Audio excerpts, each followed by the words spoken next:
Good morning. We're all very excited this morning, evidently. Welcome to First Parish Brewster Unitarian Universalist. This church is founded in 1700 as part of a living tradition, one that draws from all the world's religious traditions, balanced with insights of modern science. Here we call ourselves seekers of truth and practical goodness, because with all there is to know, the one thing we can all be sure of is that none of us have all the answers. I'm Finn Allen. I use he, him pronouns. I am joined today by one of our youth, Braden Gonzalez, Lucy Banner, and Anna Smith. We're delighted to be here with you. Well, let's give an enthusiastic and visible welcome to our online friends. If you're a visitor today, hello. We are so grateful you are here. We'd love you to join us after for coffee hour so we can get to know you a little bit better. In the seat pocket in front of you, you will find a welcome card, your invitation to learn more about First Parish and all the fabulous things we do. Don't miss the announcements on the back of your order of service, online, and in our weekly newsletter. Before we begin, a note of thanks to our child care team, our greeters, ushers, members of the Cove, tech team, to those providing special music today, and of course, all of the volunteers that make this place come alive. And finally, I invite you to take out your cell phones and turn them off or place them on silence. Thank you. All right, gotta slow down. So maybe we should all just take a deep breath together. And let us be present in worship with one another for the next hour.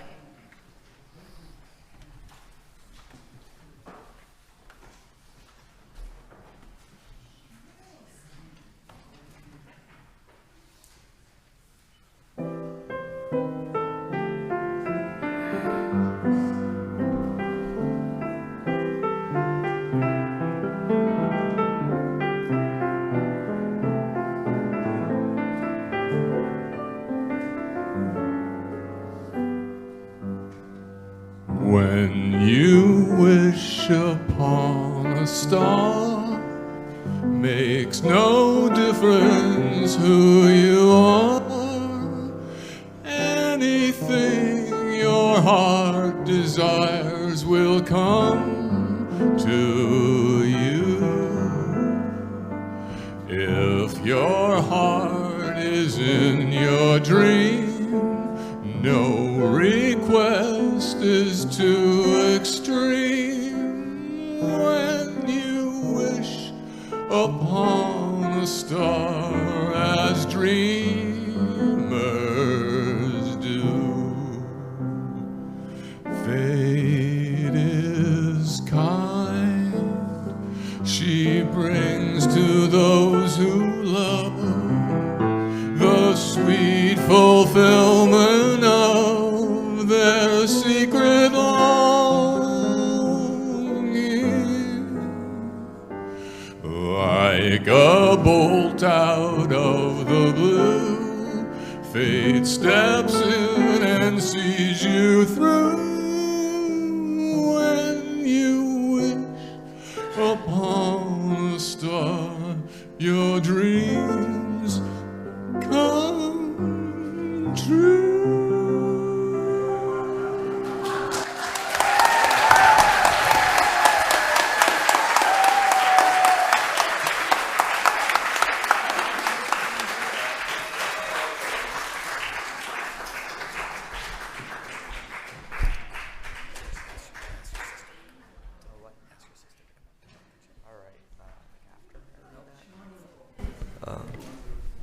Would Isabella come up to light the chalice?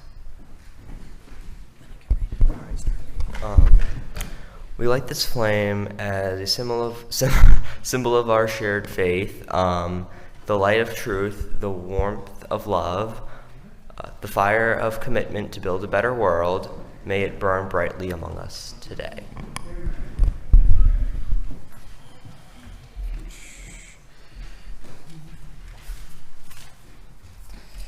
All right, please join us in the affirmation. We're not going to make you stand up and stare at each other, so you can just say it whatever way you want. We're going to do all of it. We believe in love. Love is the doctrine of this church. We believe in truth. We believe in helping others. We believe in the sacredness of life.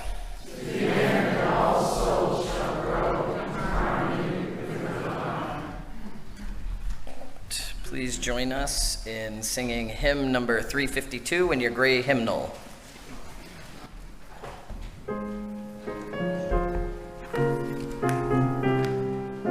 Don't be afraid to stand for it.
Good morning.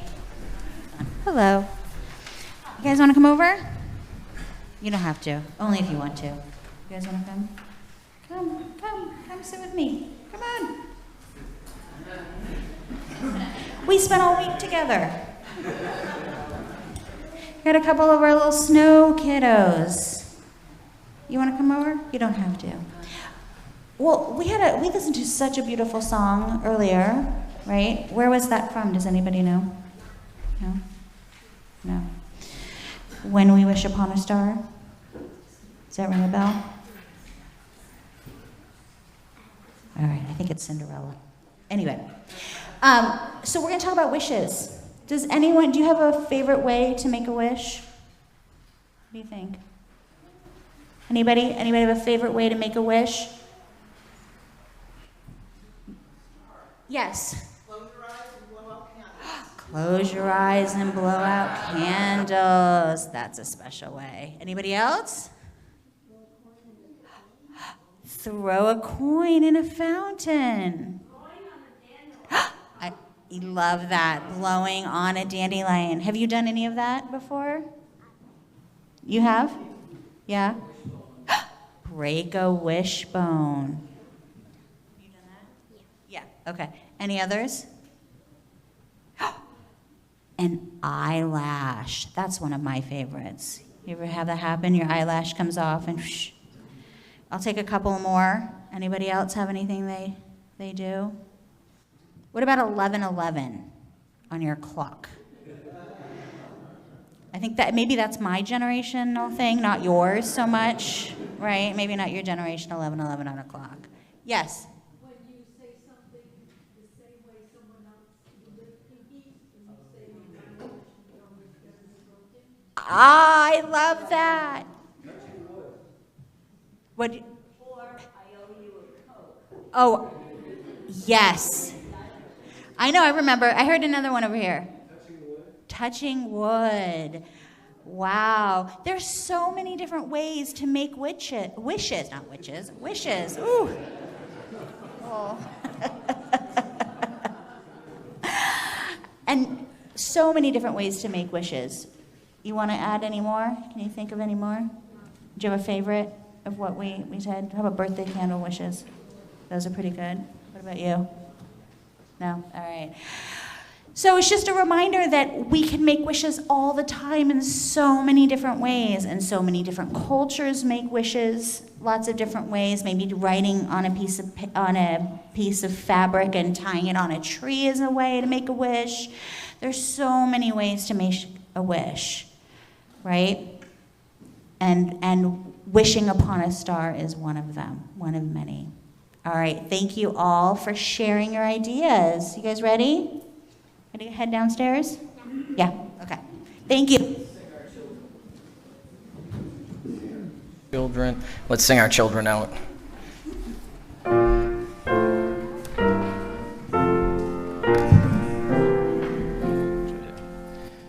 Children, may you go out in peace. Children, may you go now in joy. All surrounds you on your way.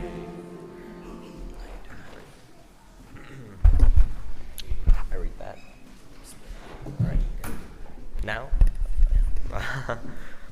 Today's offering is a split plate with Brewster Memorial Scholarship, providing educational support for individuals in the community currently enrolled at college, university, trade, or vocational school to provide means to continue in educational programs when circumstances making attaining their educational goals difficult or impossible.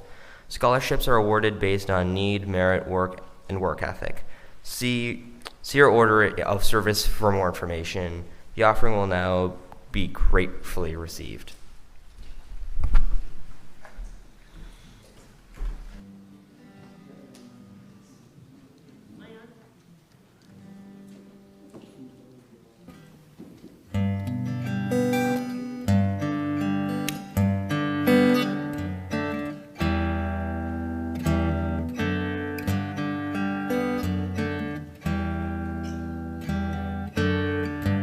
Kneeling sister with her rosary, Ave Maria, for 65 years. Sabbath rabbi with his Torah, words of Moses ring in his ears. Oh, I'm wondering, what's the difference when they're both just asking for deliverance?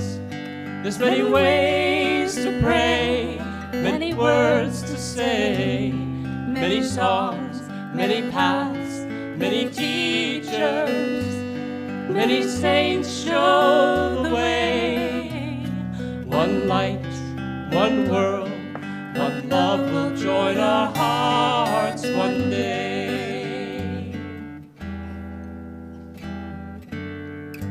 Brahmin chanting with his guitar, Om Shanti Shanti, lights up his eyes. And the Imam, he turns toward Mecca, daily prostrations before the divine. I'm still wondering, what's the difference when they're both just asking for deliverance? There's many ways to pray, many words to say, many songs, many paths, many teachers, many saints show the way. One light, one world, one love will join our hearts one day. On the mountain, monk in saffron sits in silence all through the night. And in the heartland, gospel preacher quotes the scriptures to the fellowship's delight. I'm still wondering, what's the difference when they're all just asking for deliverance. There's many ways to pray, many words to say, many songs, many paths, many teachers, many saints show the way. One light, one world, one love will join our hearts. One light, one world, one love will join our hearts one day.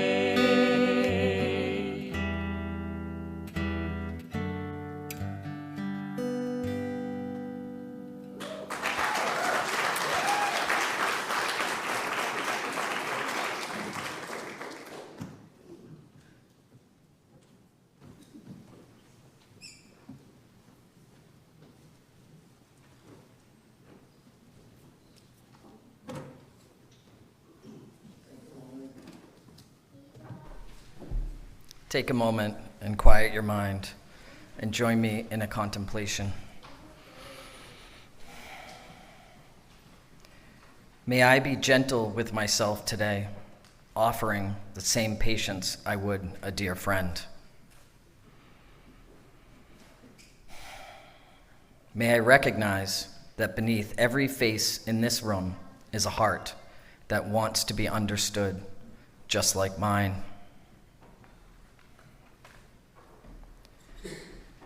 May the love I hold for the people closest to me expand quietly to include the strangers I pass without noticing. May I forgive myself for what I have not yet mastered, and forgive others for what they have not yet learned.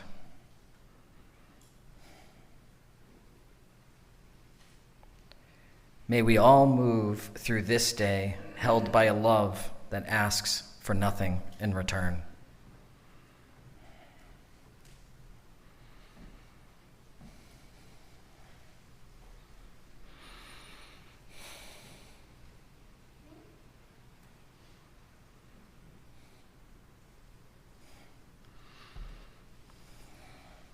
Please join us in singing Spirit of Life, hymn number 123.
Our reading today is Crossing Borders by Stephen Schick. Spirit of my longing and lonely heart, help me travel through the barren borderlands that separate me from others. Teach me to willingly explore relationships with those who frighten or threaten me. Grant me the courage to risk confidently my... To give the courage to risk confidently my own comforts, that I might make others more comfortable. And when I am burdened by the isolating choices I have made, grant me the wisdom to invite a stranger to travel with me. Open my heart to view my new companion's needs and desires until I relax my defensiveness and become a calming presence.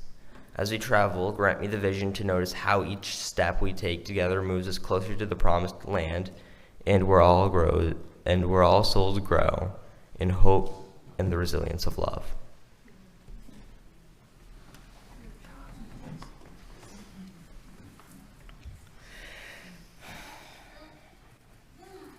Prayer.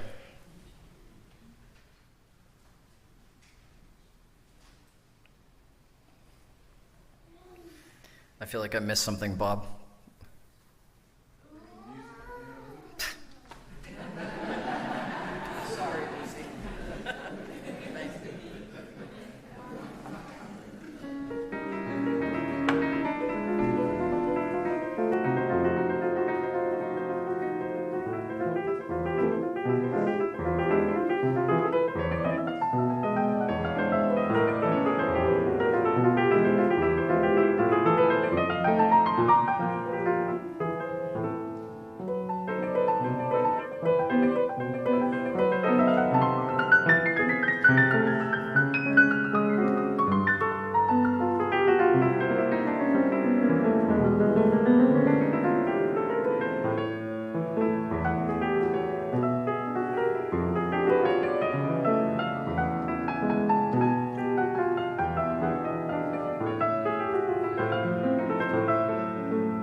Who knew? That's exactly what I needed.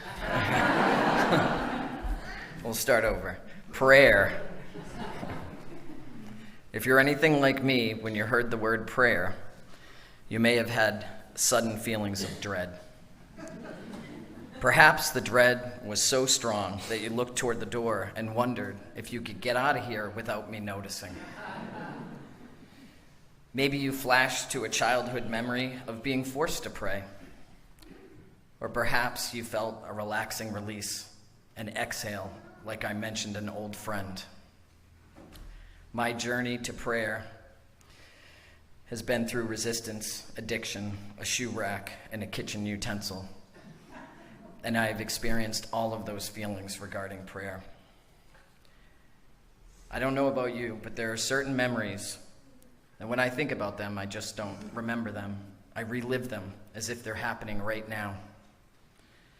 I remember to my core the day I first heard that there was a God who loved me and would answer my prayers. I was about 6 years old. It mattered to the 6-year-old because I lived in a home where violence was a daily occurrence. I was always afraid. What I was allowed to do on Monday was a violation on Tuesday. Living in a violent home and trying to figure out how to keep myself safe was a puzzle this little kid couldn't figure out.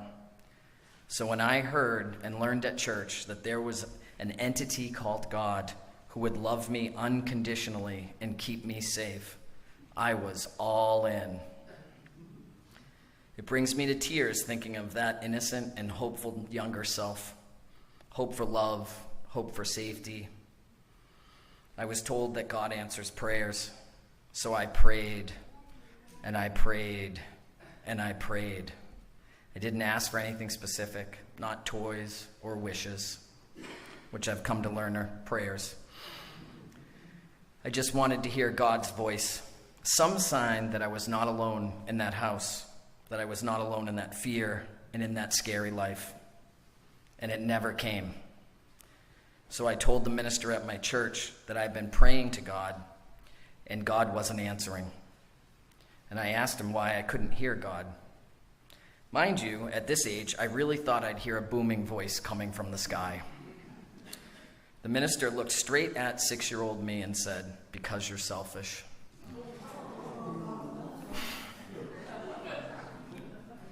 God doesn't answer when you ask for things. I was crushed. I didn't know what selfish meant, but I knew it must be really bad. I had just been told I was a girl, news to me, and was equally crushed by that as I was by this prayer debacle. Being told I was selfish just compounded my growing certainty that I was defective, broken, someone who needed to hide, to shrink, to bury themselves in whatever everyone else expected. Realizing I wasn't good enough for God, I stopped praying and I began hiding. Hindsight, perhaps that wasn't the best idea. I became an addict, like my role models, and it wasn't until 42 years later that I came to look for another solution to a scary life, except this time the scary life was self-induced. At 48 years old, I found myself crippled with desperation, addiction, broken relationships, and suicidal feelings. So I walked into a 12-step program, not really hopeful, because at this point in my life I didn't believe in such a thing. But a friend suggested I might find help there. And what did these 12-steppers say? You need to pray to God of your understanding. You need to ask God to keep you away from a drink or a drug for one day, or you will die. A little dramatic? I thought so. I told my sponsor in the program, I won't pray. I don't believe in God or any understanding of God. My sponsor told me they prayed to G-O-D, group of drunks, good orderly direction. I still said, nope, not doing it. I knew what it was. It was a trick. I had watched family members become born again one week and drunk again the next, and I wanted no part of that carousel. So she offered an alternative. Just put your keys under your bed, and when you get up in the morning, get on your knees and pick them up as a reminder that you're powerless over drugs and alcohol. Nope, not doing that. I clearly had a block about praying. That 6-year-old still inside me. 3 days later, I woke up with an inexplicable, obsessive desire to wear a pair of shoes that I bought 2 years earlier, hated, and never wore. So I went to my closet, looked for them in the usual spot at the bottom of the shoe rack. I had them in hierarchy of shoes I like to wear. So I wasn't a fan of bending over, as you probably can imagine. And one of the shoes was missing. What does one do when they can't find a shoe? Right. You get down on your knees and you look under your bed. I started laughing, then crying, because I heard the message. Not from God in the clouds, not from a booming voice, I don't know, from the universe, from something, doing what it could with the raw material of my insistence to never, ever be tricked into praying. All right, I thought, I'll do this stupid thing. At minimum, I'll prove them wrong. I'll show them it doesn't work. They said I could pray to whoever or whatever I wanted, so I invented Spoon, mocking enough. Spoons are nice. You can spoon someone you love. You can eat ice cream with spoons, soup, lots of fun stuff. So every morning I got on my knees and I said, I know this is stupid, but I'm doing it anyway. Spoon, please keep me away from a drink or a drug today. And at night, if I had made it through the day, I was told to thank Spoon. 30 days had passed. I didn't drink or drug. Was it the prayer? I have no idea. But I kept at it, and something unexpected happened. I began to feel as though I had an imaginary friend, someone or something I could share anything with. something that was not my own ego trying to run the show. Over time, my relationship with Spoon grew. It deepened. Prayer and Spoon became very real to me, not as a doctrine or as a dogma, but as a practice. Anne Lamott wrote, "Help is a prayer that is always answered. It doesn't matter how you pray, with your head bowed in silence, crying out in grief, or dancing. Churches are good for prayer, but so are garages and cars and mountains and showers and dance floors. And I would add, so is the floor beside your bed when you're on your knees looking for a missing shoe." Prayer for me doesn't require a deity. It doesn't require a particular posture, a particular name, or even belief in prayer. To me, it means having an honest conversation with something beyond my own fear and ego. And when I'm quiet enough, truly quiet, I hear the answers. Sometimes they come as intuition, sometimes as clarity, and sometimes as the unexpected desire to wear an ugly shoe. I'll take them from wherever they come. On my first sober anniversary, my friend gave me a silver spoon. I said that it looked more like a shovel. I should have brought it with me. And my friend said, "Finn, given the mess you've made of your life, you need a shovel, not a spoon." And like you, we laughed. A fellow addict came into my 12-step program years later, and they expressed that they were struggling finding a higher power or something to pray to. So I loaned them my spoon, aka shovel. My buddy was appreciative, but they came back the next day and said, "I realize carrying a spoon on my person is a violation of my parole because it's considered drug paraphernalia." So we laughed, and my friend went on to decide to pray using the Wonder Twins. I don't know if anybody remembers that, but it's a childhood cartoon where two characters would touch hands and say, "Wonder Twins activate," and form of, and they would take a form of something to go fight crime. And so this friend prayed to Wonder Twins every day and stayed clean from drugs for years. I wonder, does it matter who's listening to our prayers, or does it matter that we just say them? My 12-step program also requires me to live by a code of love and tolerance. It sounds beautiful in the abstract, considerably harder in practice. It doesn't say love and tolerance of those that make it easy. It says love and tolerance of all. It means extending dignity to those with whom I profoundly and viscerally disagree. For example, our current government leaders. I'll be honest with you, I've found this nearly impossible. Executive orders have filled me with fear. As a trans man, being called a terrorist, mentally ill, the dismantling of protections for people like me and people I love, watching government officials speak with contempt, attack victims, name call like schoolyard bullies with life and death consequences, the Epstein files, war, ICE, the erosion of women's and LGBT rights, just to name a few of the items from the relentless avalanche. I am deeply and genuinely disturbed by these things. And I know my anger is not irrational and my fear is not weakness. They're appropriate responses to real harm. And yet, to direct my anger like a weapon, to spend my days in a state of rage, sending poisonous energy toward myself and others, solves nothing. It changes nothing out there and destroys something in here. It disrupts my harmony and it costs me myself. I had to find a way not to excuse evil, but to keep from being consumed by my own reaction to it. So I did the only thing I know how to do when something feels impossible. I prayed. I just asked for help. I put it out there, awkwardly and imperfectly, the way I always do. Universe, Spoon, whoever, whatever's listening, help me find love for these people. Not their actions, but for them. For months I asked, and for months not much happened.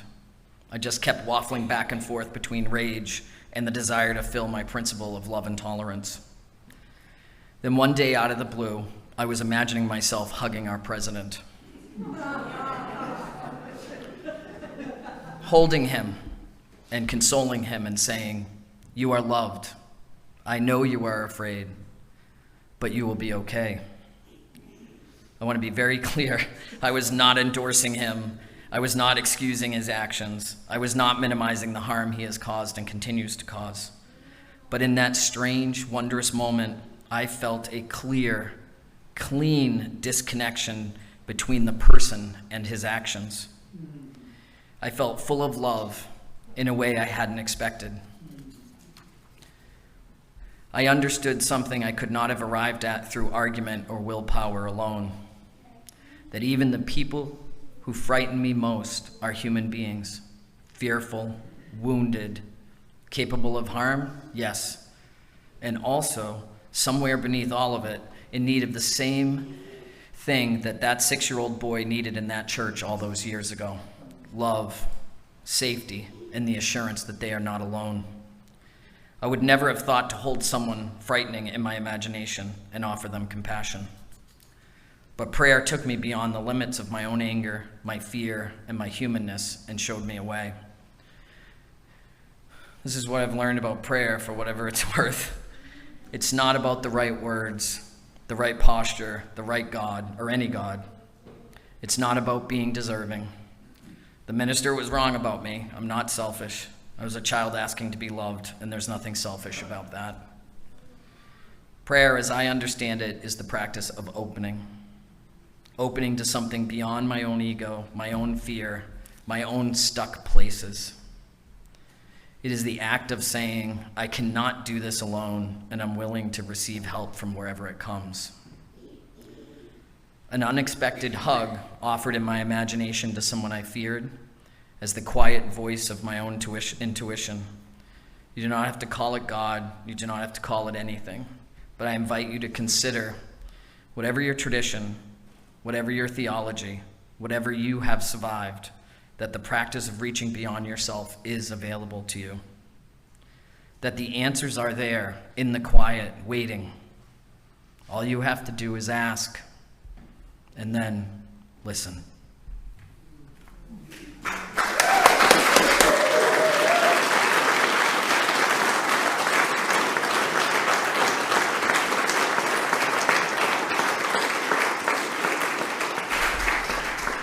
Thought I was missing a musical interlude, but will you join me with the closing hymn, number 16?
We extinguish this flame, but not the light it kindled.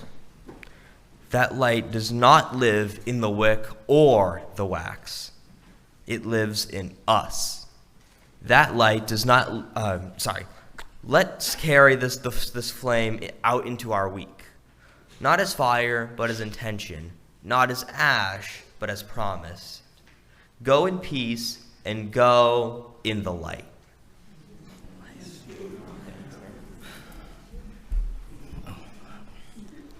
My favorite way to end. Whatever we can do or dream, let us begin it. Boldness has genius and magic and power in it. May we be bold in our living and in our loving.